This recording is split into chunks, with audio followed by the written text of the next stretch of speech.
Mr. Chair, question is, does the chairman has the prerogative or the right to make judgment? No. That's my perspective, no?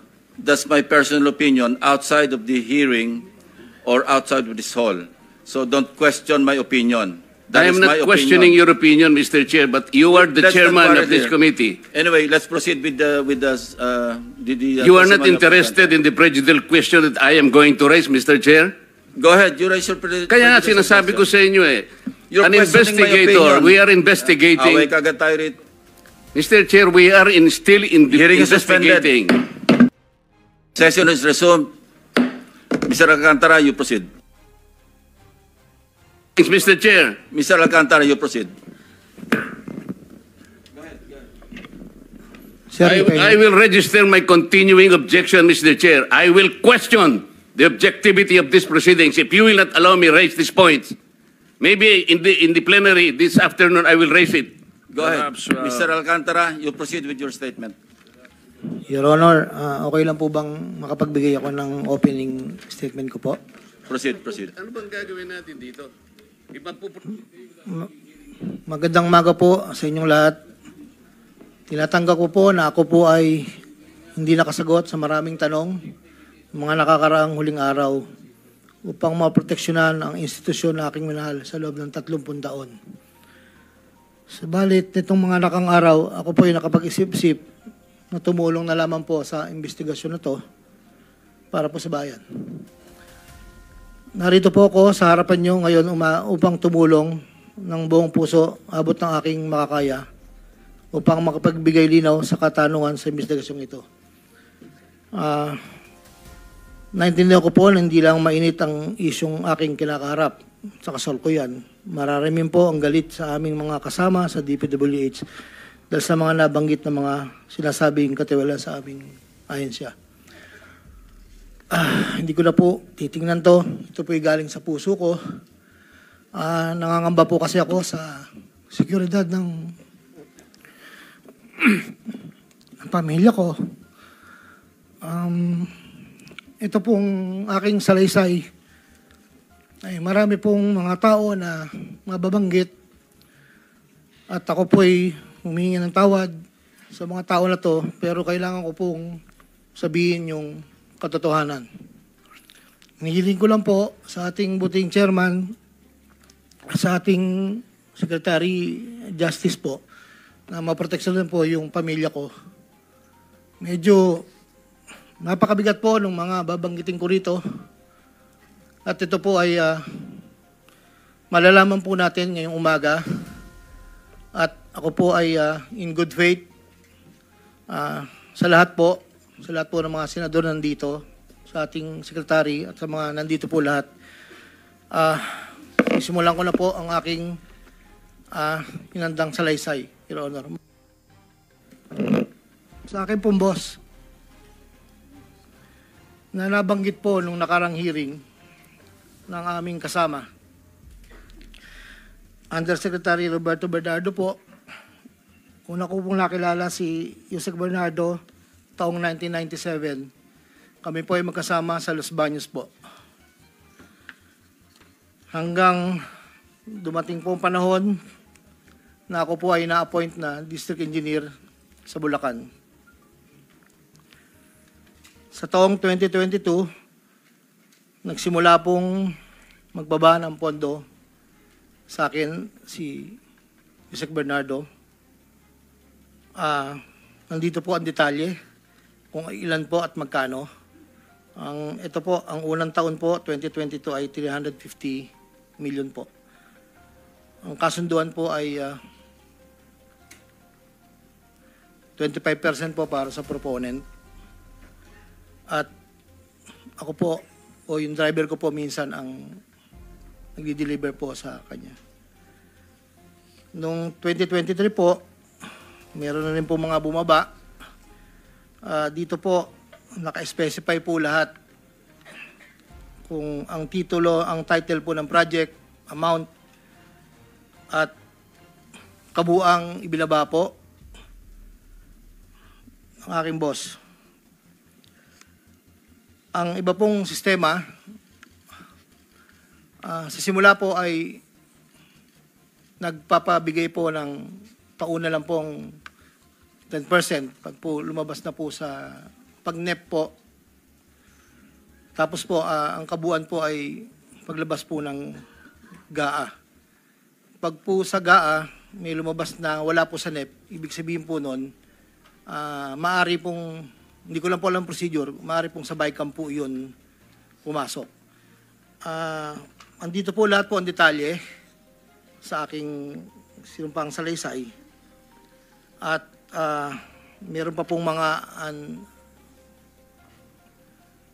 UA po, program allocations po yata yon na naibabarang po sa akin noong 2024. At hindi naman po lahat yon ay sari-sari pong project po yata yon. 2.85 billion po.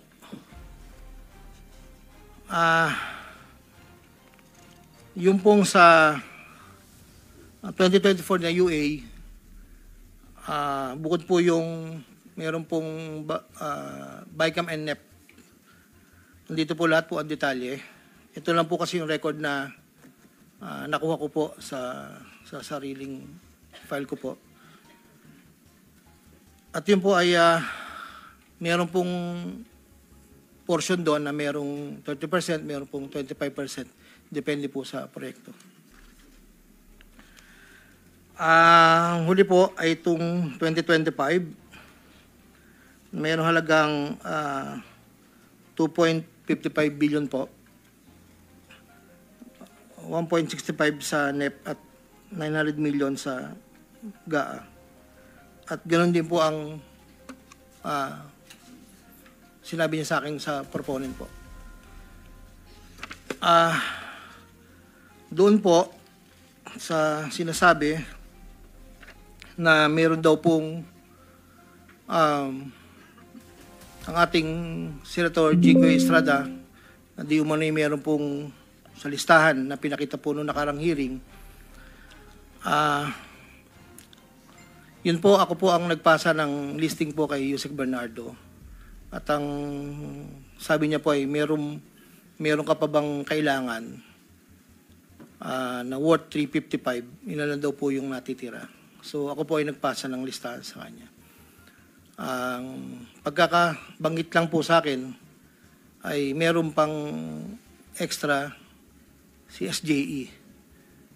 So nung lumabas po yun, sa kanya ko rin po ibinigay, pero wala po akong direct na komunikasyon kay Senator Estrada at wala rin po akong, hindi po ako ang nagdadala, wala po kaming, hindi ko po nakakaharap Senator Jinggoy po.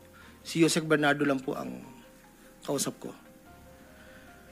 Doon naman po sa nasabi nung nakarang hearing po about the 600 million kay Senator Joel po. Ang totoo po noon, yun po ay multipurpose building. Ang request niya po talaga. Dahil hindi naman po na ma-accommodate nung nire-report ko po sa kay Yusek na hindi po ma-accommodate yung request.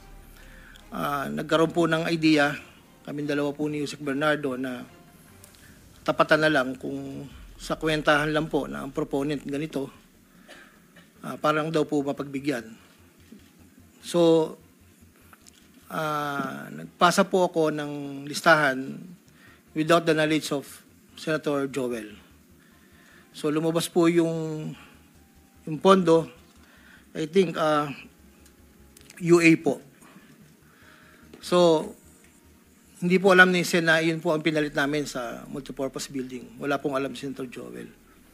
So, yung bilanggit po na mayroon pong 25%. Ako po ang at si Yusek Bernardo ang nag-usap na gano'n na lang ang gawin para daw po matapatan man lang yung 1.5 B na request po.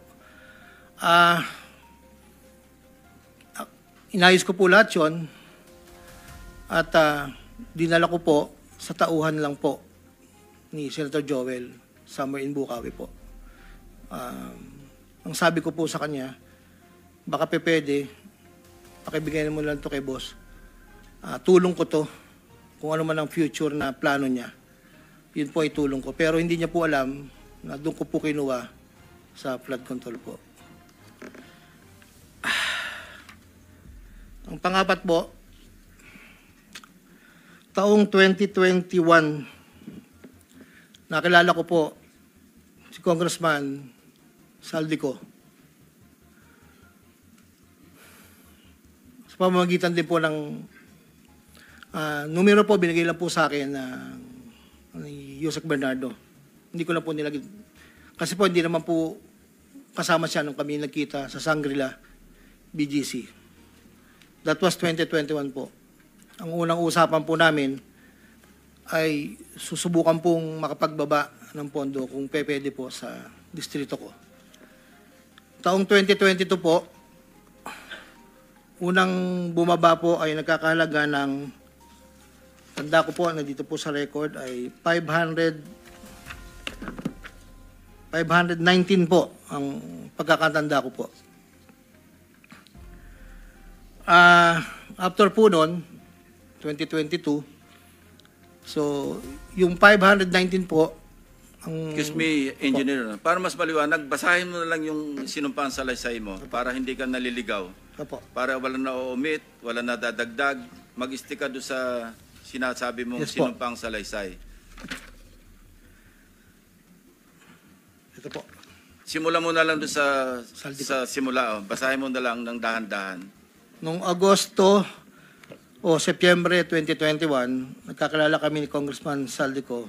Hindi, simulan mo sa simula mo na yung sa simula, yung gist ng yung salaysay. Yes Huwag po. na yung opening.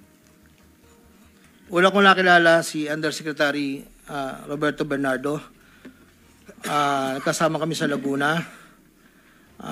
Na-promote siya ng nag-promote siya hanggang Undersecretary. Si Yusek Bernardo ang tumulong sa akin para may talaga ako bilang District Engineer sa Bulacan First DO noong 2019, panahon ng Secretary ng DPWH si Secretary Mark Villar. Nung panahon na yun, ang tanda ko po, Undersecretary for Operations sa Visayas, si Yusek Bernardo. Taong 2022, na magsimulang magbaba ng pondo sa aking DO, si Yusek Bernardo, ang kasunduan ay 25% para sa proponent. Ang proyekto ayon kay Yusek Bernardo, ang kabuuan ng mga proyektong naibaba ni Yusek Bernardo sa aking DO ay nagkakahalaga ng 350 million na sumusunod. Nandito po. Noong 2023, ang kabuuan ng mga proyekto na ibaba ni Yusek Bernardo sa aking DO ay halagang 710 million. Mula sa halagang ito, 450 million ang pumasok sa NEP, 260 naman po ang sa GAA. Ang para sa proponent, 25% po, at may advance ito na 5 to 15 na kalimitang hinihingi ni Yusek Bernardo kapag ganap na ang NEP base sa pagdinig sa Kamera del Representante. Samantala, ang pondong na BICAM ay may advance payment na 5 to 10 na kalimitang hinihingi matapos ang deliberasyon ng BICAM at ang balansa ay babayaran pagbuo paglabas ng GAA. Ang detalye ng mga proyekto ay nandito po. Noong taong 2024, may kabuuang pondo na 3.3 billion, 150 sa NEP, 300 million sa GAA, 2.85 sa UA. Nang naipababa ni Yusek Bernardo sa aking DO, muling nagpatuloy ang 25% na bayad sa proponent ng mga proyekting ito na binibigay ko kay Yusek Bernardo. Tulad ng 2023, ang usapan ay mayroon ding advance payment, depende na lamang kung ito NEP o GAA. Kaya limitang inutusan ko ang aking driver na dalhin ang proponent kay Yusek Bernardo, minsan po sa parking ng Diamond Hotel. Ang detalye ng NEP 2024 ay may andito po nakasulat po. Ayon kay Yusek Bernardo, ang GAA insertions ng 2024 na magkakalaga ng 300 para po 300 million na para kay, sabi niya po sa akin, para kay Senator Bong Revilla na noon ay kumandidato bilang senador para sa 2025. Sinabihan ako ni Yusek Bernardo, Henry, kay Sed Bong yan, baka gusto mo tumulong sa kanya. Dagdagan mo ang proponent, ko na bahala. Sinabi ko kay Yusek Bernardo, sige po boss, kaya po imbis na 25, naging 30 ang naging proponent, doon po sa 3 project na nakalagay po dito. Ang project po ay Construction of flood control structure along Angat River, Sipat Section Plaridel. Construction of flood control structure along Angat River, Lumang Bayan. Construction of flood control structure along Giginto River, Mali Section, Giginto. Ang total po ay 300 million po. Yun po ay ayon kay Yusek Bernardo. Never ko pong nakakausap si Senator Bong Revilla. Never po. Makikita sa listahan ng mga proyektong galing sa U8 2024 na hindi lamang flood control ang mga proyekto, subalit ang proponent ay naglalaro sa 25 hanggang 30%. Noong taong 2025 ay may kabuang halaga na 2.55 billion ang naipababa ni Yusek Bernal sa aking DO. Tulad ng mga nakaraang taon, ang proponent ay natiling 25% sa kabuang halaga ng pondo na naibaba ni Yusek Bernardo sa aking DO. Ang detalye ng proyekto ay nandito po. Marami po ito.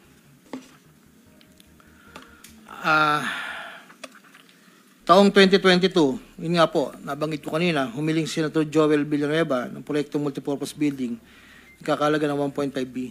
Sa halagang 1.5B ay 600 million lamang ang napagbigyan na pondo para sa multipurpose building. Hindi ito napagbigyan, kaya napilitan kaming gumawa ng paraan ni Yusek Bernardo. Hindi humingi ng partikular na proyekto o porsyento si Senator Joel, pero inutos ni Yusek Bernardo na bigyan na lamang ng proyekto na may katumbas na 150 million na proponent.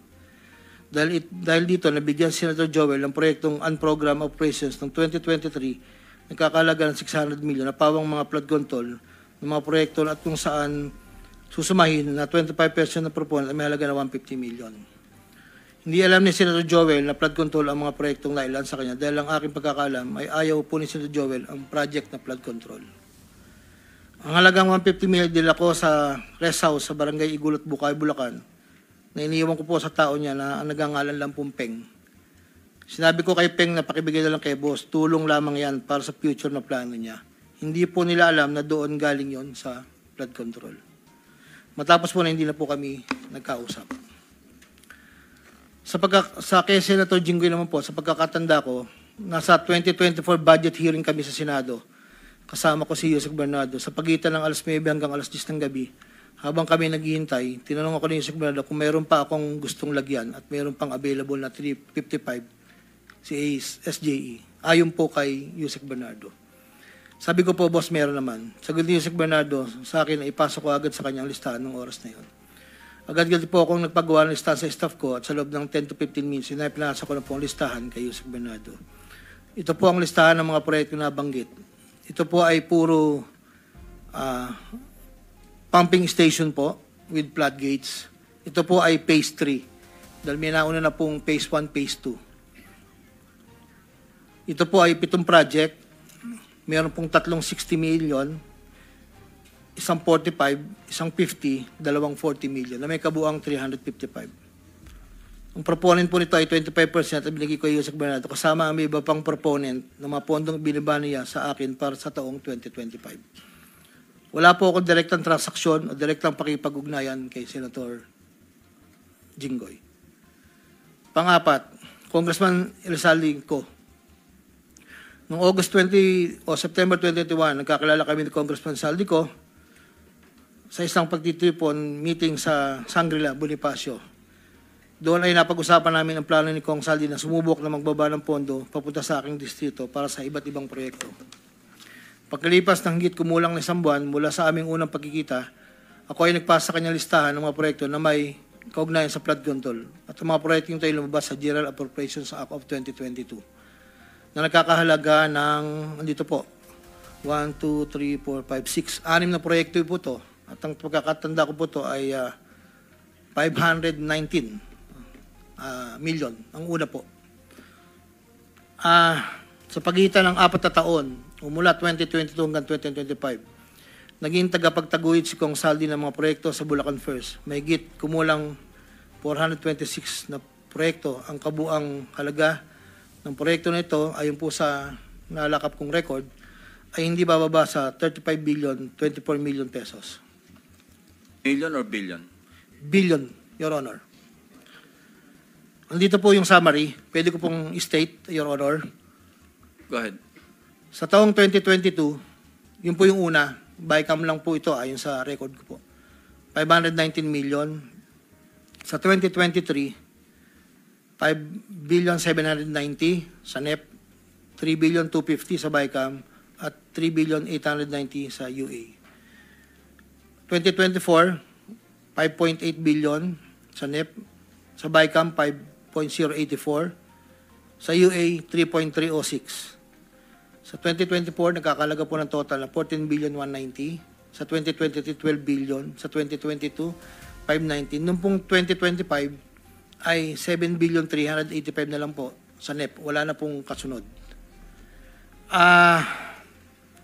Sa bawat proyekto na pinapasok ni Kong Saldi, meron akong binigay na obligasyon sa kanya para sa pondo base sa aming kasunduan noong 2022. Ang kaniyang hinihingi na budget sa bawat proyekto ay 20% lamang po noong 2022. Kung makikita niyo po, Your Honor, isasabay ko na rin po ito, na yung larawan po nandun po sa, kasama po ako, na nakatayo, yung opisina, yun po yung 20% po na 2022 inaayos po namin doon sa litrato po. Subalit nung taong 2023 hanggang 2025, ay tumaas ng porsyento ng 25% po. Ang pag-abot ng porsyento para kay Kong Saldi sa bawat proyekto ay kadalasang hindi isang baksakan. Ito rin ay nakadepende kung paano na ipasok o na-insert. Kapag ang proyekto ay napasok sa NEP, ang unang 10% ay agarang binibigay ko kay Kong Saldi.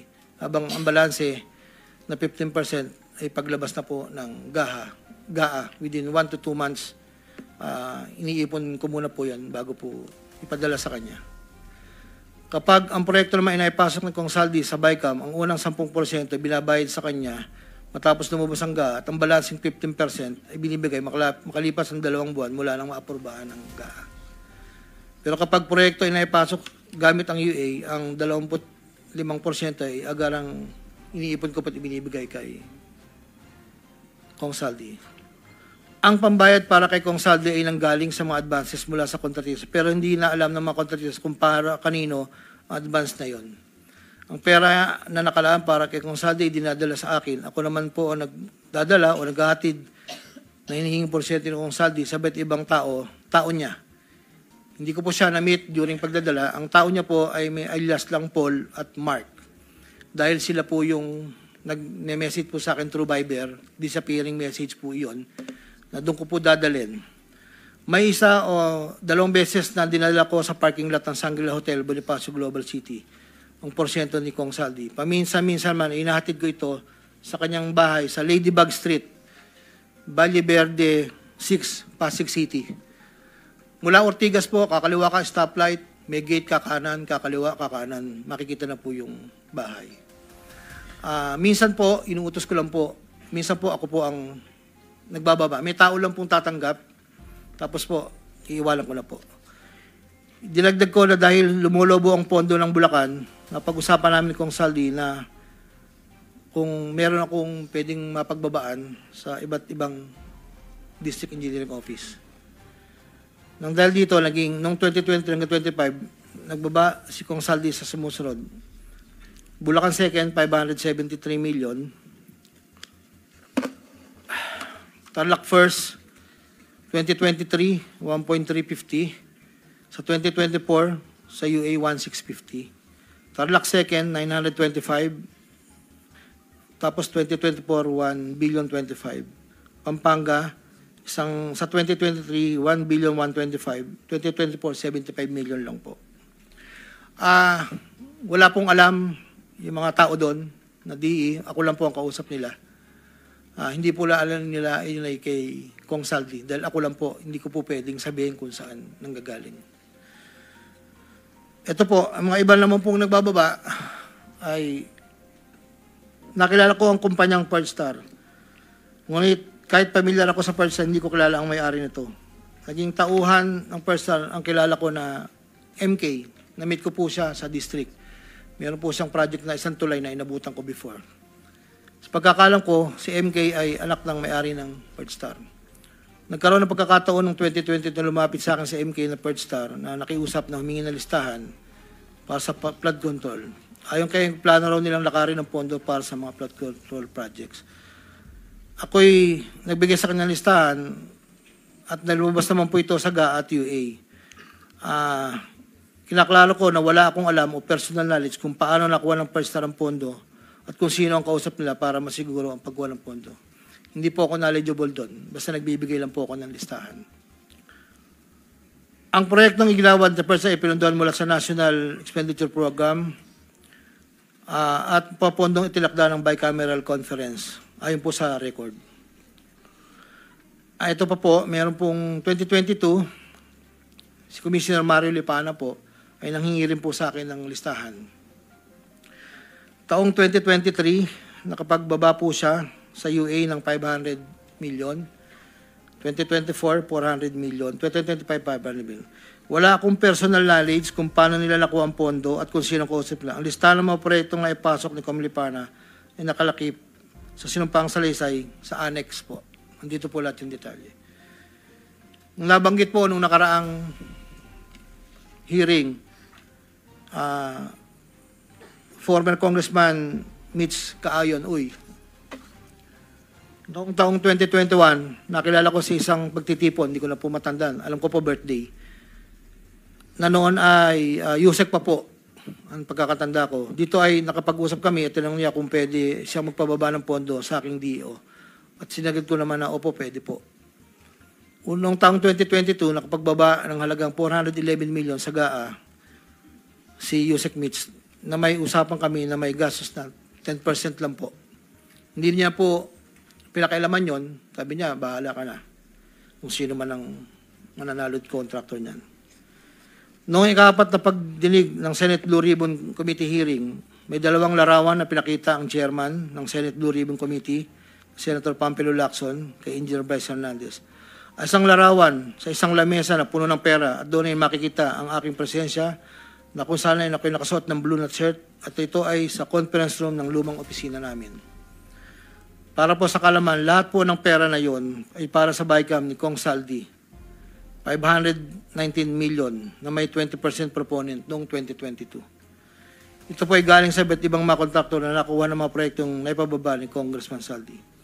Ang pangalawang larawan naman po ng pera na nakasalansan sa isang bilyaran ay para sa proponent ng 2023 na 5.79 billion na dadalhin namin kay Kong Saldi na sa aking pagkaalala ay nagkakalaga ng 579 bilang 10% advance payment. Aking nireserba ang aking pagpasa sa karagdagang sinumpang salaysay kung sakaling ito ay mabibigyan muli ng pagkakataon. Ginagawa ko ang sinumpang salaysay na ito upang pakita ang aking kusang loob na pakipagtulangan sa sinasagawang bisyo sa Senado, sa House of Representatives at iba pang ahensya ng pamahalaan, kaugnay ng mga anomalyang proyektong DPWH, at upang matuluyang palagutin lahat ng mga taong sangkot. Ilan po, Your Honor.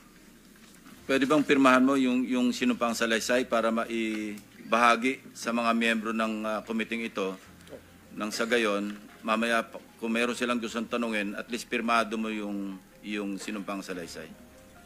Your Honor, dahil in good faith po ako, kahit wala po akong inaasahan pa kung ano ang mangyayari sa akin, I will sign this.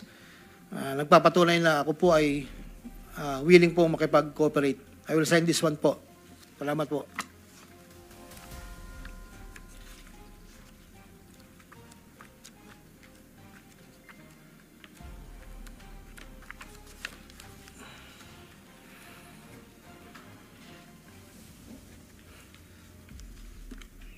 While he is signing, Secretary Remulla, I understand you have a manifestation to make before the committee. Yes, sir. Morning, Mr. Chairman. Morning, members of the committee.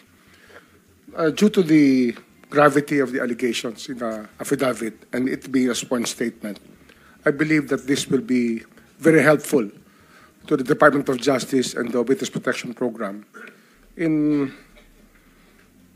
trying to file a case as soon as possible, as this is the demand of the people. This is what the people of the Philippines want. So in that regard, Mr. Chairman, I hope that I will be allowed to bring Mr. Alcantara to the DOJ this morning so that we can evaluate his affidavit in full, given all the annexes, and that we can also ask him to sign certain documents that may be necessary to pursue the malefactors mentioned in his affidavit.